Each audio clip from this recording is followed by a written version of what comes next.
الفاتحة. بسم الله الرحمن الرحيم. الحمد لله رب العالمين الرحمن الرحيم مالك يوم الدين إياك نعبد وإياك نستعين اهدنا الصراط المستقيم صراط الذين أنعمت عليهم غير المغضوب عليهم ولا الضالين. صل على محمد وآل محمد. أعوذ بالله من الشيطان الرجيم. بسم الله الرحمن الرحيم. الحمد لله الذي لا يبلغ مدحته القائلون ولا يحصي نعماءه العادون ولا يعدي حقه المجتهدون، الذي ليس لصفته حد محدود ولا نعت موجود ولا وقت معدود ولا أجل ممدود، فترى الخلائق بقدرته ونشر الرياح برحمته.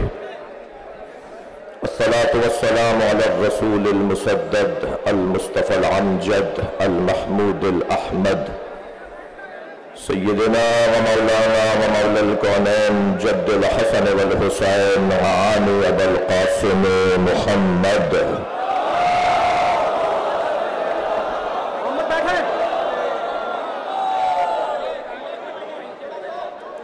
وآله الطيبين الطاهرين المعصومين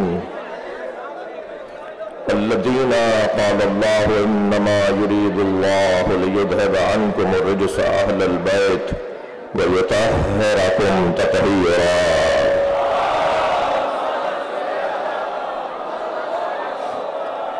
ولعنة الله على أعدائهم أجمعين من يوم عداوتهم إلى قيام يوم الدين. أما بعد، قال الحكيم في قرآن الكريم: بسم الله الرحمن الرحيم. وَلَقَدْ آتَيْنَا مُوسَى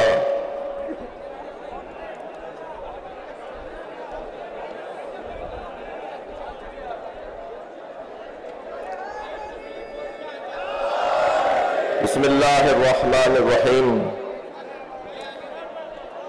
وَلَقَدْ أَرْسَلْنَا مُوسَى بِآيَاتِنَا أَنْ أَخْرِجْ قَوْمَكَ مِنَ الظُّلُمَاتِ إِلَى النُّورِ وَذَكِّرْهُمْ بِأَيَّامِ اللَّهِ إِنَّ ذَلِكَ لَآيَاتٍ لِكُلِّ صَبَّارٍ شَكُورٍ. صلوات.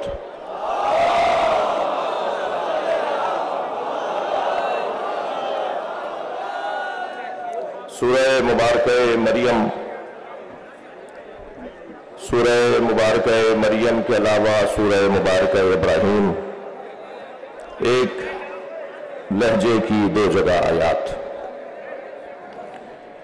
وَلَقَدْ أَرْسَلْنَا مُوسَى بِآيَاتِنَا،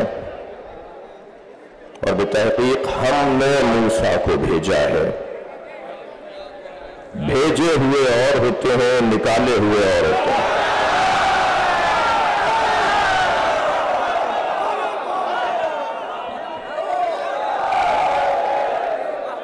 وَلَقَدْ أَرْسَلْنَا مُوسَى بِآيَاتِنَا، اور ہم نے موسیٰ کو اپنی آیات کے ساتھ بھیجا. أَنْ أَخْرِجْ قَوْمَكَ مِنَ الظُّلُمَاتِ إِلَى النُّورِ، اور وہی کی ہم نے موسیٰ کو کہ وہ اپنی قوم کو اندھیروں سے نکال کر روشنیوں کی طرف لے آئے.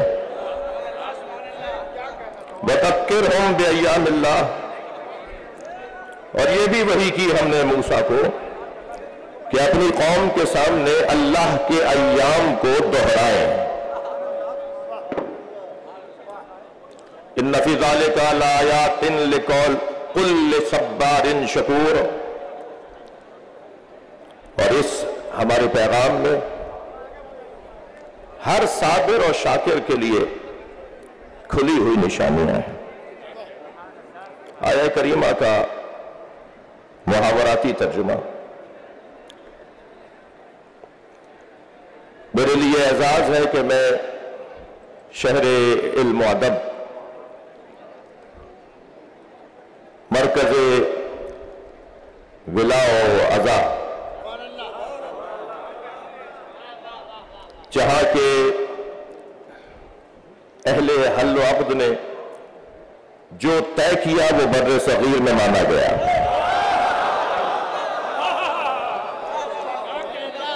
ایک ایسی سرزمین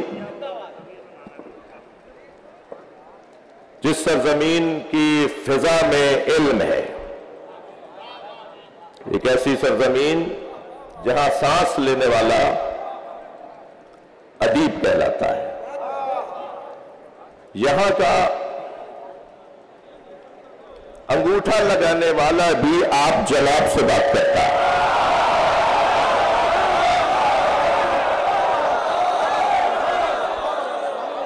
لکھنؤ کے لیے نہیں، میرے لیے اعزاز ہے کہ میں سرزمین لکھنؤ میں تاریخی امام باڑہ آصف الدولہ المعروف بڑا امام باڑہ، اس میں خطاب کے لیے حاضر ہوا ہوں. یہ میری عزت ہے، اور شاید یہ منظر جو میں اپنے وطن میں سال میں 2-4 مرتبہ دیکھتا ہوں، مخصوص ایام میں اس طرح کا رنگ تیار ہوتا ہے. یہ ایک بہت بڑا پیغام ہے. یہ سب خاموش رہ کے پیغام دے رہے ہیں کہ دونوں وطنوں کے لوگوں میں محبت ہے.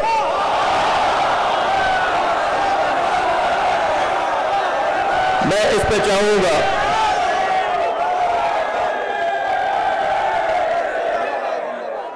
اور گویا میں آج اس طرف سے اس طرف محبتوں کا سفیر بن کر آیا ہوں،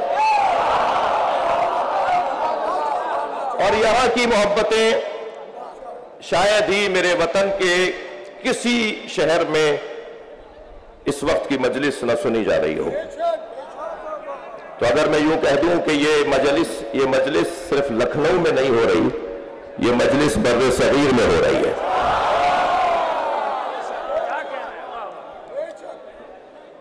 مبارک جگہ ہے، روحانی جگہ ہے. یہاں مانگی جانے والی دعا یقیناً مستجاب ہے. میں ممنون احسان ہوں خطیب اکبر مولانا مرزا محمد اطہر نور اللہ مرقدہ الشریف، خطیب العرفان مولانا اشفاق مرزا اشفاق نور اللہ مرقدہ الشریف کے خانوادے کا، خاص طور پر میرے بھائی جو ہندوستان کے لاکھوں دلوں میں رہتے ہیں. یہ اگر ایک آواز دیں تو اس ملک کے مسلمانوں کو جوڑ سکتے ہیں، اور ایسا مشاہدے میں ہے. مولانا مرزا محمد یعصوب عباس اور جانشین خطیب اکبر مرزا مولانا اعجاز اطہر، میں ان کے بھائیوں کا، ان کے خانوادے کا ممنون ہوں. ابھی خاص طور پر صدر دروازے سے یہاں تک آنے میں جن محبتوں کا میں نے مشاہدہ کیا، شاید مجھے مرنے کے بعد بھی کام آئیں گی.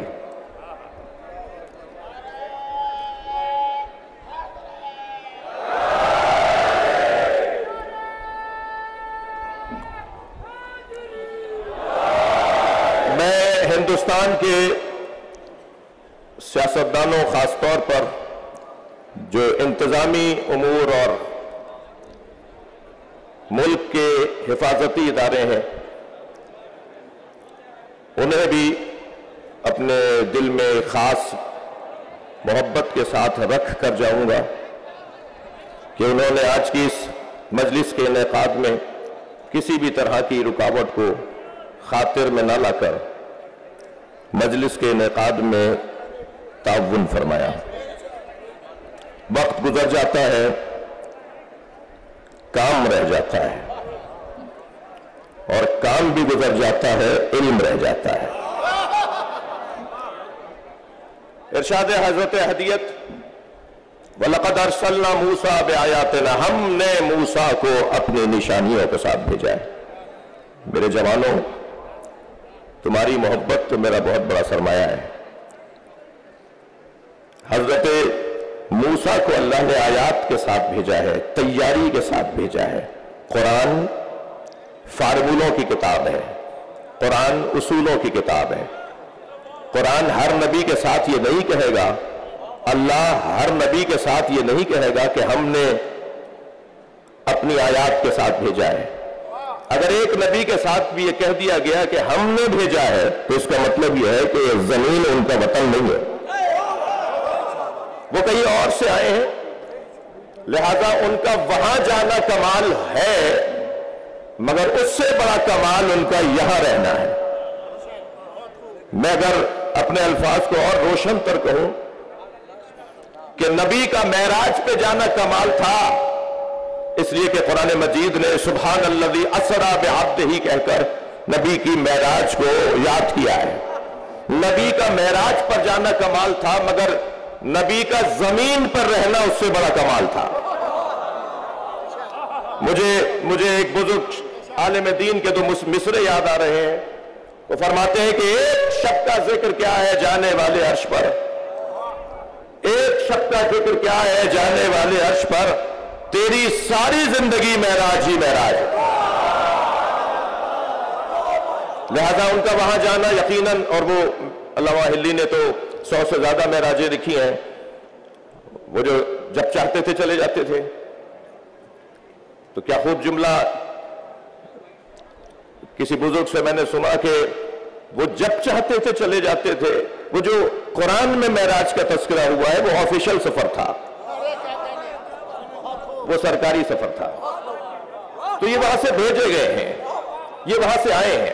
ایک نبی کے ساتھ اگر کہہ دیا کہ یہ وہاں سے ہم نے بھیجے ہیں، اور بھیجے بھی نشانیوں کے ساتھ ہیں، تیاری کے ساتھ ہیں، ایسے ہی اگر ایک نبی ماں کی گود میں یہ کہے کہ میں نبی ہوں، تو کیا ضروری ہے کہ ہر نبی کے ساتھ یہ لگایا جائے کہ یہ جب دنیا میں آتے ہیں تو وہاں سے نبی بن کر آتے ہیں؟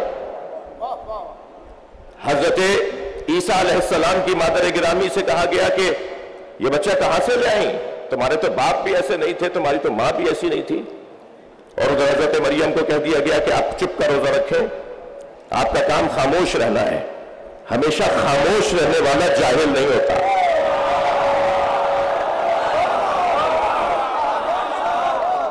حضرت مریم خاموش، ادھر آواز آئی کہ یہ کہاں سے آیا، تو حضرت مریم نے اشارہ کیا بچے کی طرف، فاشارت الیہ۔ تو ایک مرتبہ ان لوگوں نے جنہوں نے حضرت عیسیٰ کو اپنے بچوں کی طرح سمجھا تھا، بڑے پیغامات ہیں۔ حضرت عیسیٰ جو انہیں اپنے جیسا سمجھے، پھر ان کا انجام کیا ہوگا ذرا محسوس کیجئے گا۔ جنہوں نے حضرت عیسیٰ کو اپنے جیسا سمجھا، انہوں نے کہا کیفا نکلم من کان فی المہد صبیا، یہ بچہ ہم سے کیسے بات کرے گا جو ابھی ماں کی گود میں ہے، ابھی تو گہوارے میں ہے۔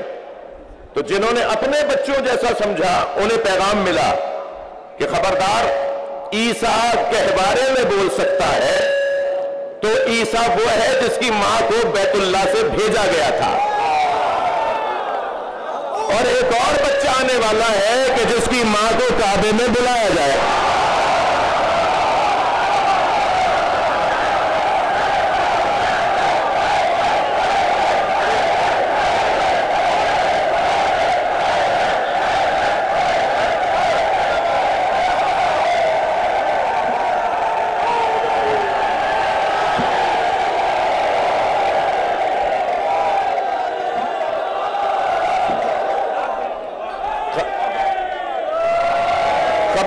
خبردار، اتنا بڑا مجمع، ہم میں کوئی نبی رسول امام تو نہیں ہے، اتنا بڑا مجمع ہم میں کوئی معصوم تو نہیں ہے۔ یہ جو ایک جیسے ہیں انہیں اللہ نے ایک جیسا نہیں بنایا۔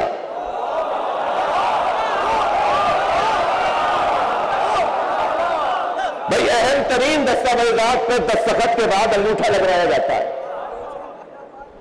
متعلقہ اداروں کے افسران بیٹھے ہوں گے, بھائی پڑھے لکھے ہیں, دستخط کر دیے, انگوٹھا کیوں لگوا رہے ہو؟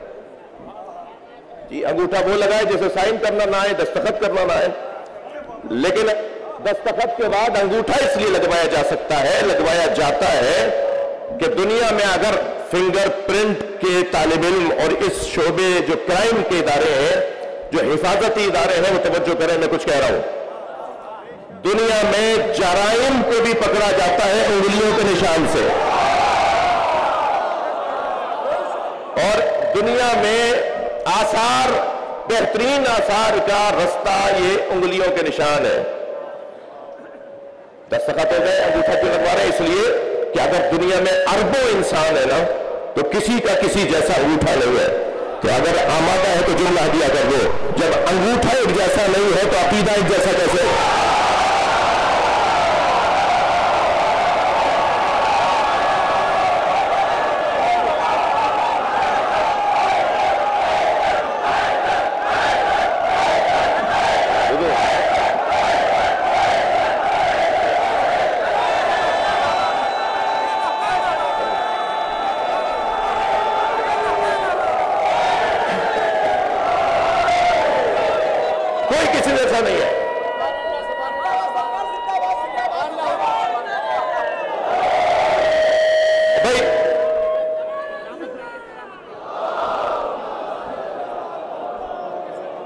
اسکول میں دو بچوں نے داخلہ لیا. میں ایک تصویر دکھانے جا رہا ہوں. کچھ لوگ ہیں مساوات پسند, کچھ ہیں عدل پسند, اور ہم ہیں مواسات پسند. مساوات, عدل, اور اس سے زیادہ بڑی جگہ, اس سے بڑا مرحلہ ایمان کردار وہ ہے مواسات. حضرت عباس کا لقب ہے المواسی. ہم علم چومنے والے لوگ ہیں. مساوات, دیکھیں اسلام دین مساوات نہیں ہے, اسلام دین عدل ہے. اور جب مرحلہ عدل کمال پر پہنچے تو پھر کربلا بنتی ہے, اور وہاں مواسات کی تصویر نظر آتی ہے. برابری کی بنیاد پر کوئی نہیں. برابری کی بات وہ کرتا ہے, مثلا دو بھوکے ہیں, دو روٹیاں ہیں, تو مساوات پسند کہے گا کہ ایک بھوکے کو کھلا دو اور دوسرے بھوکے کو کھلا دو. جی مساوات پسند یہ کہے گا. لیکن عدل کے پیروکار کہیں گے کہ دیکھو کس کی کتنی بھوک ہے. اگر ایک کی بھوک 1.5 روٹی کی ہے تو اسے 1.5 روٹی دو, اور اگر ایک کی بھوک آدھی روٹی کی ہے تو اسے آدھی روٹی دو. عدل یہ کہتا ہے. تو عدل کا تقاضا تو تفریق ہے. عدل کا تقاضا تفریق ہے.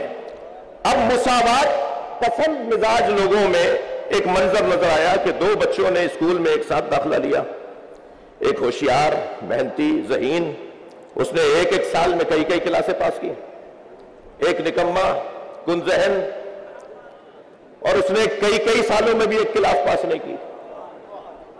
ایک پہنچ گیا میٹرک میں اور ایک پہنچ گیا تیسری میں.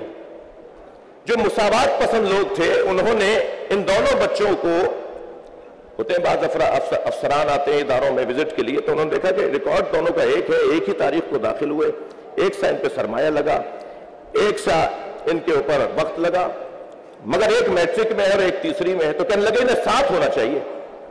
تو وہاں کے مدیر صاحب نے کہا کہ حضور کیسے ساتھ کریں, ایک ذہین ہے وہ پہنچ گیا میٹرک میں اور ایک کن ذہن ہے, محنت ہی نہیں کرتا, وہ آیا ہے بہرحال تیسری میں. تو کہنے نہیں, ہونا تو ساتھ چاہیے, انہیں برابر ہونا چاہیے. تو کیسے برابر کریں, آپ ہی بتا دیجئے کیا فارمولہ ہے.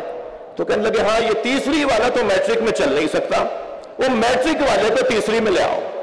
یہ خود تو نبی جیسے ہو نہیں سکتے, کہتے محمد ہم جیسا.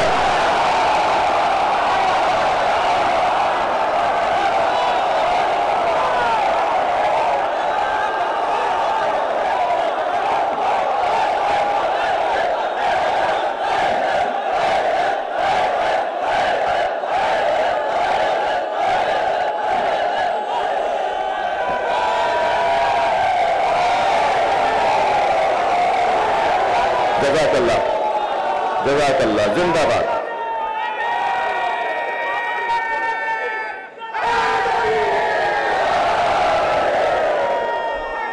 معرکہ نہیں بھائی، کل آپ محفل میں نہیں تھے بلال بھائی، دو مصرے مجھے اپنے یاد آ رہے ہیں۔ معرکہ بدر و احد کا سوچ کر تازہ کرو، یہ ان لوگوں سے کہہ رہا ہوں جنہیں نعرہ حیدری پسند نہیں ہے۔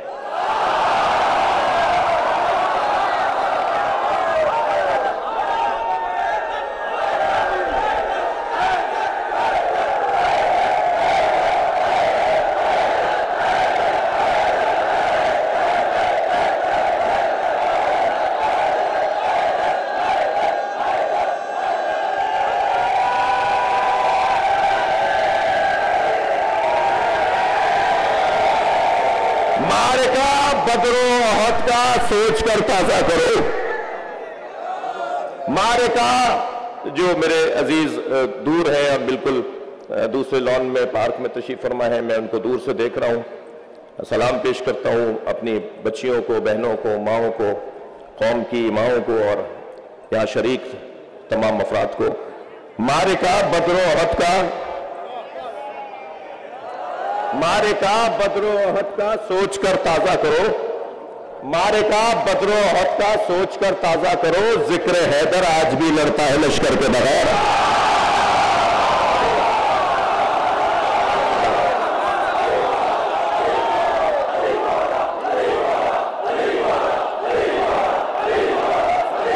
اب مجھے اس بات کا بھی خوف ہے کہ جو میں نے سوچا ہے اسے پڑھنے سے کہیں رہ نہ جاؤں،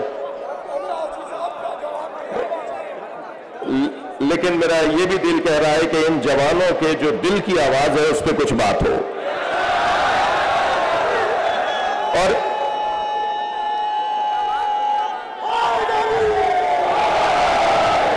ان جوانوں کے دل کی آواز، ان جوانوں کے دل کی آواز قومیات کی شخصیات میں جناب مرزا مولانا مرزا یاسف عباس صاحب کے توسط سے، اچھا یہ بھی ذہن میں رہے کہ مجلس لکھنؤ میں پڑھ رہا ہوں، لیکن مجلس لکھنؤ کے لیے نہیں پڑھ رہا۔ یہ جیسے میں نے آغاز میں کہا کہ پوری دنیا سن رہی ہے، تو جو یہاں بات کی جائے گی وہ یہاں کہیں پانی نہ مرے۔ یہاں میں تو بہت ساری چیزوں سے جاہل ہوں اور جاہل رہنا بھی چاہتا ہوں۔ مجھے بعض اوقات کان میں کچھ بتایا جا رہا ہوتا ہے تو میں کہتا ہوں کہ حضور مجھے معاف رکھو، جاہل رہنا اچھا ہے، عالم رہنا تو صرف علی کی شان ہے۔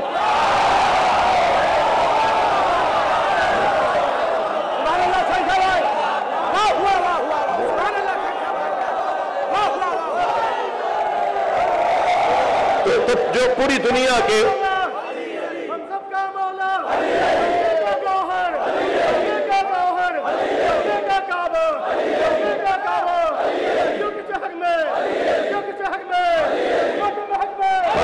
ماشاءاللہ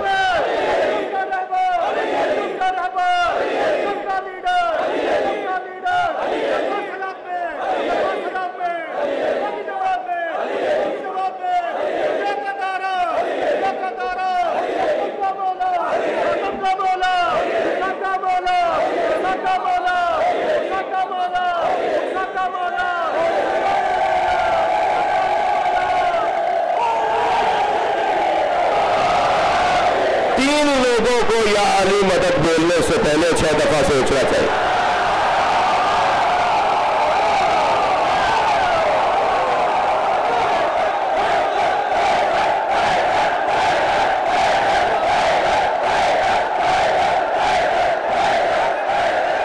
لکھنؤ ہے، انہیں تو صراحت کی ضرورت ہی نہیں ہے، بیٹھ جاؤ۔ جی یہ لکھنؤ ہے، یہاں صراحت کی ضرورت ہی نہیں ہے، اور جو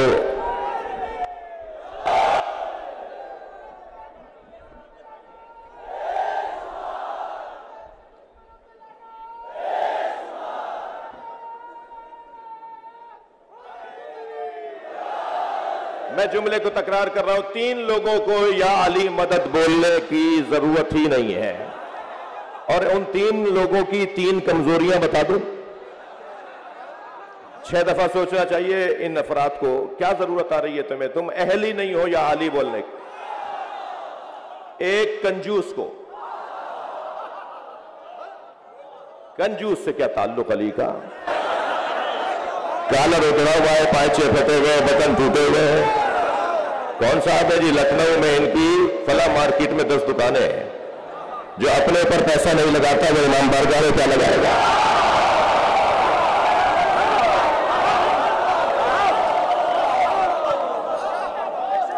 حضرت ابراہیم علیہ السلام جب بکریاں چرانے کے لیے گیا، عجیب انداز ہے، اہل دقت تشریف فرمایا، خطبہ بیٹھے ہیں، میں تو دعویٰ ہی نہیں رکھتا کہ مجھے مجلس پڑھنا آتی ہے، حاضر ہو گیا ہوں محبت میں آپ کے دیدار کے لیے، آپ کی زیارت کے لیے۔ حضرت ابراہیم جب بکریاں چرا رہے تھے، اچھا عجیب بات، عجیب پیغام کہ اللہ نے ہر نبی سے بکریاں چروائیں جی، حتیٰ ہمارے نبی بھی یہ چوپائے جانور حضرت اپنے کمسنی کے عالم میں ہر نبی سے اللہ نے، تو آیت اللہ اشتہاردی کا بڑا حسین جملہ ہے، ایک اللہ کے عارف عالم دین، وہ فرماتے ہیں کہ اللہ نے نبیوں سے بکریاں اس لیے چروائیں کیونکہ بکری چرانے کے لیے اعصاب کا مضبوط ہونا ضروری ہے، اور جس کے اعصاب مضبوط ہو وہ جاہل انسانوں کو خوب پال سکتا ہے۔ بکریاں چرا رہے، ایک مرتبہ جبریل امین نے پوچھا کہ اللہ تیرا خلیل ابراہیم تیری راہ میں کیا دے سکتا ہے؟ تو اللہ نے کہا کہ میرا خلیل تو اپنا سب کچھ دے سکتا ہے۔ تو برابر سے جبریل امتحان لینے کے لیے گزرے، امتحان لینے کو برابر سے گزرے اور ایک تسبیح پڑھتے ہوئے گزرے، سبوح قدوس ربنا ورب الملائکۃ والروح۔ حضرت ابراہیم کے کان کھڑے ہو گئے، مڑ کر دیکھا، اتنا حسین لہجہ، اتنا حسین اور جالب ذکر، یہ تو میرے اللہ کا ہے۔ تو کہا کیا صرف تم ہی ہو کہ جو اپنے اللہ کا ذکر کرتے ہو؟ کوئی اور بھی تو کر سکتا ہے۔ کہا اسے ایک دفعہ اور سناؤ۔ تو کہا دو گے کیا اس کے بدلے میں؟ کہ میرے جتنے جانور ہیں میں آدھے دے دوں گا۔ ایک مرتبہ اور سنا دیا، آنکھوں میں آنسو بھر لائے۔ کہا اتنا اچھا ذکر، ایک دفعہ اور سناؤ۔ کہا آپ کیا دو گے؟ کہ جو رہ گئے وہ سب دے دوں گا۔ دیکھ لیا آپ نے، جس سے محبت ہوتی ہے اس کے نام پہ خرچ کرنے کو دل کرتا ہے۔ خبردار عزاداری امام حسین سے کم کر کے یتیموں اور بیواؤں کے لیے فنڈز قائم نہ کرو۔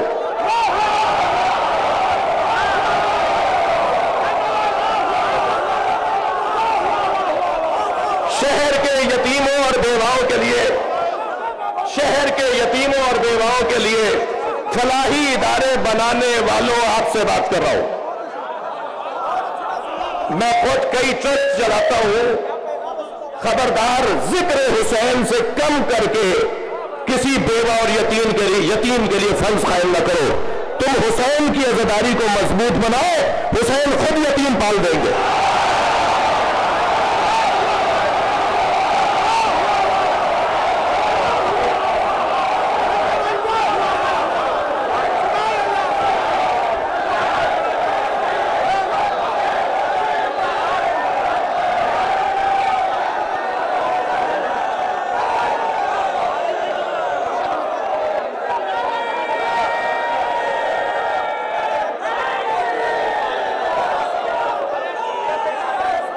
جتنا ہے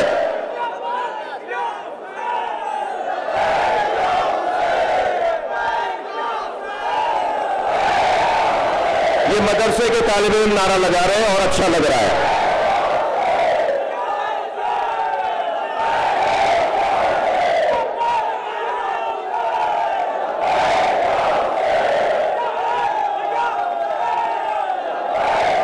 اچھا ایک ہم آواز ہو کے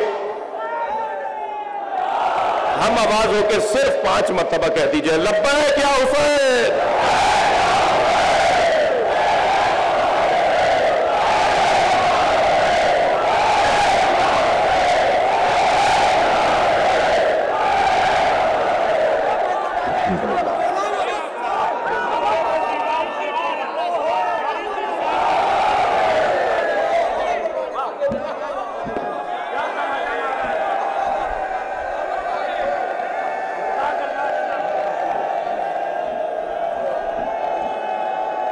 مل کر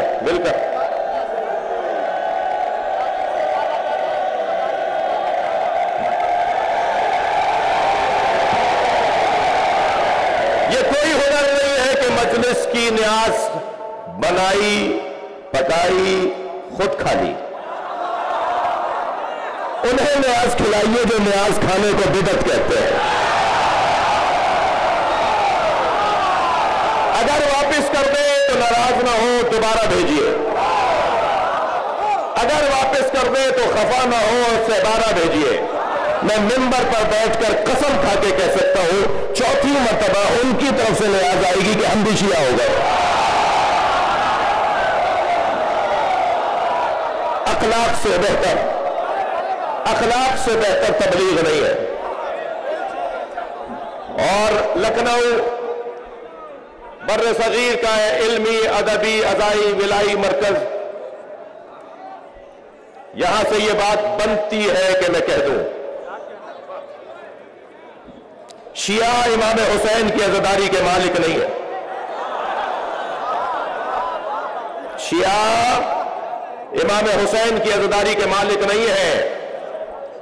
جہاں جہاں میرے عزیز تشریف فرما ہیں اور سن رہے ہیں میں ان سے مخاطب ہوں. شیعہ امام حسین کی عزاداری کے مالک نہیں ہے، نوکر ہے. اور نوکروں کو اپنی اوقات میں رہنا چاہیے. مالک کے مہمانوں کا خیال کرنا چاہیے. کسی نے دروازے پر کھڑا نہیں کیا میرے بھائی یاسب عباس نے، کوئی ٹیم کھڑی نہیں کی جو شناختی کارڈ چیک کرے کہ آنے والا شیعہ ہے، سنی ہے، ہندو ہے. در حسین پہ ملتے ہیں ہر مزاج کے لوگ.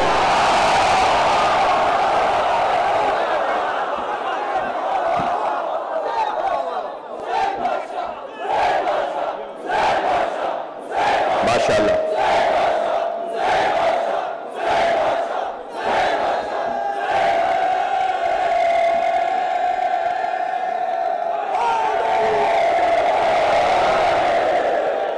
یہاں جو جوان ہیں مجھے لگ رہا ہے انہیں تکلیف ہے، یعنی تکلیف میں کھڑے ہیں. اگر کچھ جگہ بنا سکتے ہو تو انہیں لے لو اپنے ساتھ بٹھا لو. نہیں ہے؟ اچھا جی نہیں ہو پائے گا. مجلس اعضاء کو کسی اور عنوان سے تو تعبیر نہیں کیا جا سکتا، لیکن مجھے اجازت دیں اہل دل، اہل دقت، اہل منبر، اہل ادب کہ آج کی یہ مجلس کیونکہ خطیب اکبر کی مجلس برسی ہے تو آج کی یہ مجلس اعضاء کے ساتھ ایک قومی اجتماع ہے جس میں سب کو جوڑنے کی بات کی گئی ہے.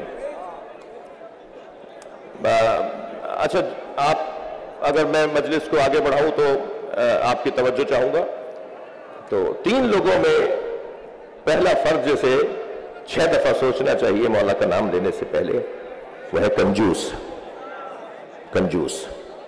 دوسرا نام بتا دوں جس سے مجھے تو بہت نفرت ہے اور ہر حیدری کو ہونی چاہیے، اور اپنے درمیان سے ان کالی بھیڑوں کو نکال دو جو اس دوسری بیماری کا شکار ہے.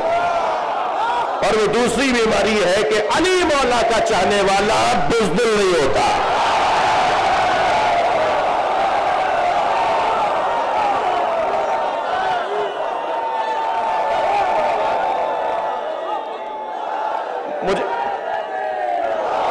مجھے اندازہ ہے کہ اس انداز سے مجلس آگے چلے گی تو شاید 3 گھنٹے تک میں ممبر پہ رہوں گا.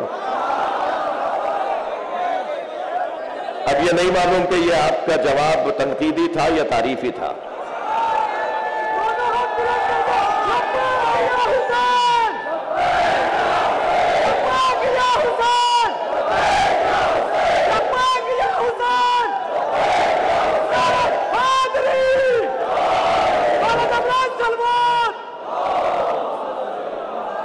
بھئی ایک ایسی صلوات کے جو دل خوش کرتے ہیں.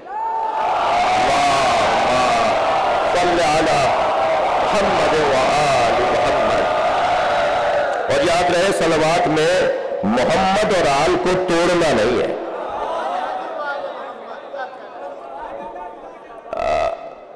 دوسرا وہ شخص جس کو میں ہوشیار کر رہا ہوں وہ ہے بزدل. مجھے وہ سنی سے مجھے اس سنی سے بڑا پیار ہے جو لاکھوں شیعوں میں ہاتھ باندھ کے نماز پڑھتا ہے.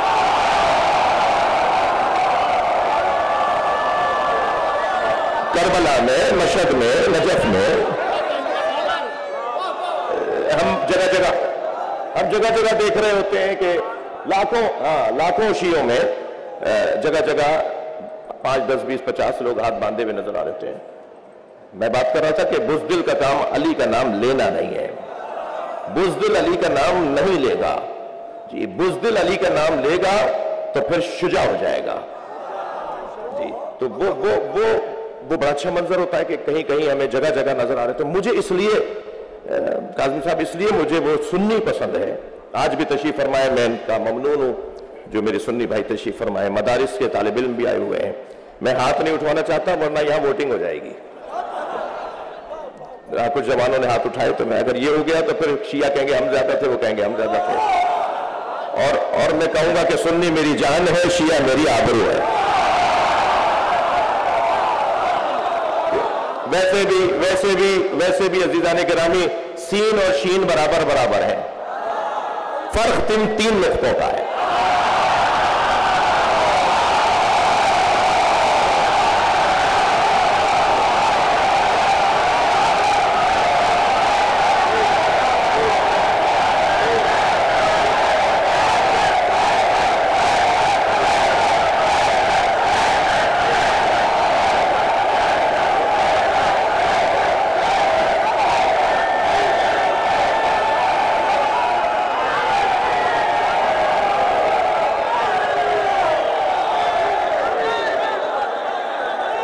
مجھے وہ سنی اس لیے اچھا لگتا ہے جو لاکھوں شیعوں میں ہاتھ باندھ کے نماز پڑھ رہا ہوتا ہے.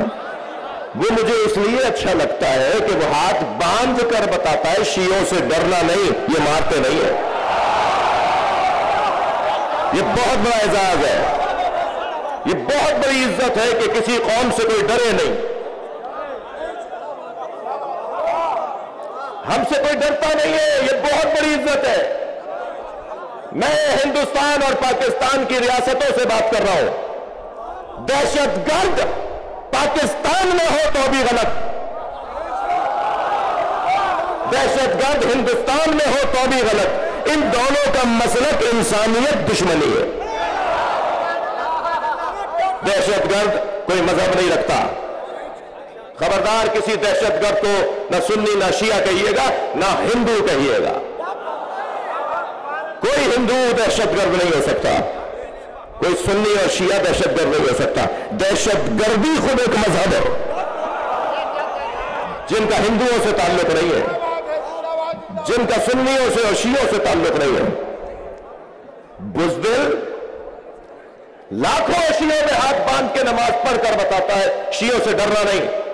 اور اس لیے بھی مجھے مولانا اچھا لگتا ہے وہ کہ وہ ہاتھ باندھ کر بتاتا ہے، وہ ہاتھ باندھ کر بتاتا ہے کہ جس دین کو میں نے سمجھا ہے اس پہ عمل کرنے کی جرأت بھی رکھتا ہوں. بھائی جملے کی قدر کیجیے گا. کوئی ہندو بھائی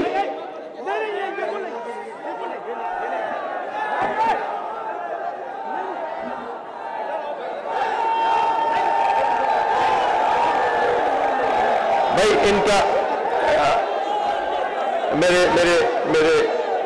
میرے عزیز مجلس میں شریک ایک ہندو بھائی محبت کا اظہار کرنا چاہ رہے تھے. مجلس میں تاخیر ہو جائے گی، میں بہت ساری باتوں سے رہ جاؤں گا، اور اس لیے میری گزارش ہے کہ جیسا یاسوب عباس صاحب چاہ رہے ہیں ایسے ہی کیجیے. ادھر والوں کا شوق میں دیکھ رہا ہوں، اگرچہ معاف کیجیے گا یہاں بھی شوق بہت ہے.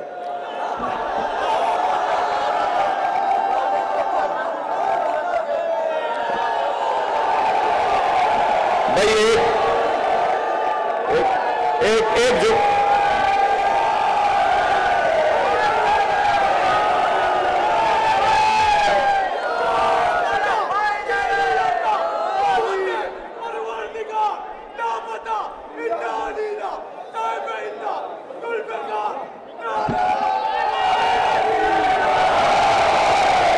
مجھے وہ سنی بہت اچھا لگتا ہے جو لاکھوں شیعوں میں ہاتھ باندھ کے نماز پڑھتا ہے.